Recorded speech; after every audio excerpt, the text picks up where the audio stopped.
Getting answers to the 716 review preview. So calculate the value of each expression below, give an exact measure if possible. So the first one, there is an exact measure, so I just put it in my calculator. The sine of 4 is negative 0.76. B, the sine of 4 pi over 3 is negative the square root of 3 over 2, so I used my unit circle.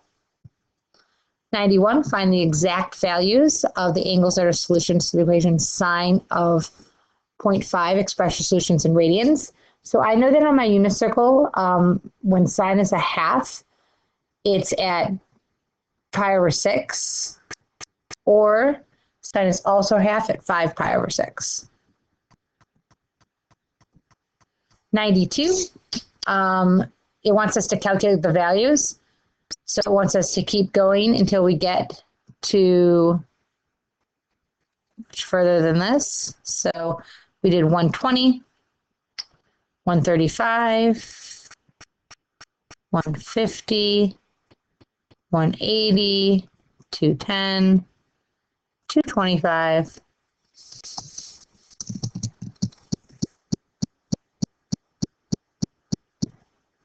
240,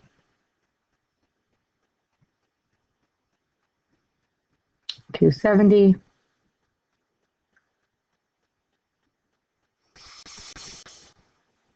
300. I just started a new chart, so 300, 330, 360 would be. So 0 and 0, so this is where they all would be radians. So 45 is pi over 4. 60 is pi over 3. 90 pi over 2. 122 pi over 3. 135, 3 pi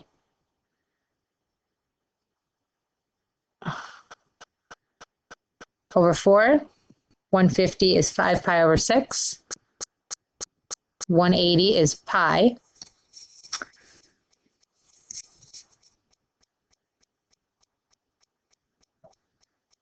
7 pi over 6. 5 pi over 4. 4 pi over 3. 3 pi over 2 is 270.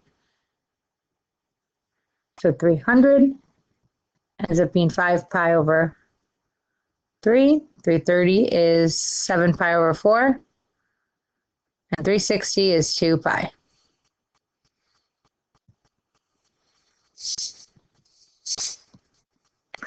So problem 96 says if angle A is an obtuse angle with a sine of 3 over 10, what is the tangent of angle A? So the first thing we have to do is figure out what cosine is. So 3 over 10, we know this is 1. So we're going to use our Pythagorean theorem. So I'm going to do 1 squared minus 3 over 10 squared equals x squared. So I get 9 over 100. So that's going to be 91 over 100 equals x squared. So take the square root. So it's going to be the square root of 91 over 10 is what x equals. But keep in mind that it's an obtuse angle, which means it's going to open up into the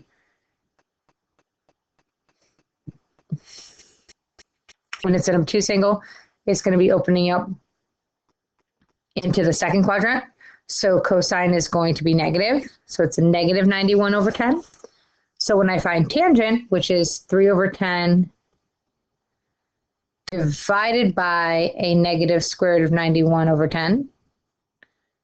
So we're going to get 3 over the square root of 91. So if we put that in our calculator, we get approximately negative 0.31. Problem 97, it says find the inverse function for each of the ones. So this first one, if I make this x equals the cube root of 4y minus 1. So I'm going to cube both sides. I'm going to get x cubed equals 4y minus 1. Add 1, and then I'm going to divide by 4. So I end up with f to the negative 1 of x equals x cubed plus 1 divided by 4.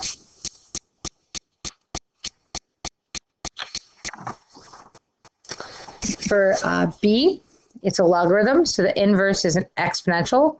So it's going to be, so if I make this x equals the log 7y, so 7 to the x, so g to the negative 1 of x equals 7 to the x.